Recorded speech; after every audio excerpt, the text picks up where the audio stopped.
टमाटर की खेती एक लाभकारी कृषि व्यवसाय है जिसका अर्थव्यवस्था में महत्वपूर्ण स्थान है। इसे किसान केवल सब्जी के रूप में नहीं बल्कि नकदी फसल के रूप में भी उगाते हैं। इसकी विभिन्न खाद्य उत्पादों में उपयोग के कारण इसकी मांग लगातार बढ़ती जा रही है। भारत में टमाटर की खेती विशेष रूप से खरीफ, रबी और ग्रीष्मक में की जाती है, जिससे विभिन्न मौसमी फसलों के साथ संतुलित खेती संभव हो पाती है।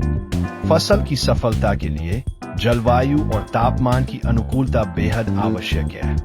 टमाटर के लिए सबसे उपयुक्त तापमान 21 से 27 डिग्री सेल्सियस के बीच होता है, जबकि पौधों की अच्छी पैदावार के लिए 20 से 25 डिग्री सेल्सियस जरूरी है। मिट्टी की तैयारी में दोमट मिट्टी का उपयोग करना आवश्यक है, जिसमें अच्छी जल निकासी हो और पीएच मान 6.0 से 7.0 के बीच हो। इससे न केवल पौधों की वृद्धि में मदद मिलती है, बल्कि उनके रोग प्रतिरोधक क्षमता को भी मजबूत किया जा सकता है।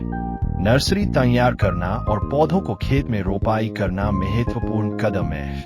बीजों को 4 से 5 घंटे पानी में भिगोने से अंकुरण की दर बढ़ जाती है तथा फफूंदनाशक से इलाज करने से रोगों से सुरक्षा मिलती है।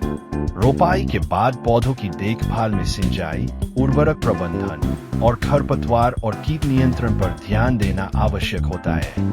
डीप सिंचाई विधि की मदद से पौधों को समय पर पर्याप्त मात्रा में पानी मिलता है, जो उनकी गुणवत्ता और उत्पादन में सुधार करता है। आखिरी चरण में टमाटर के पौधों को सहारा देने से उत्पादन और गुणवत्ता में सुधार होता है। इसके अलावा प्रमुख रोगों जैसे झुलसा रोग और मोज़ेक वायरस से सुरक्षा के लिए उचित नियंत्रण उपायों को लागू करना बेहद महत्वपूर्ण है। इस प्रकार टमाटर की खेती में सही तकनीक, योजना और प्रबंधन के द्वारा किसान अधिक लाभ प्राप्त कर सकते हैं।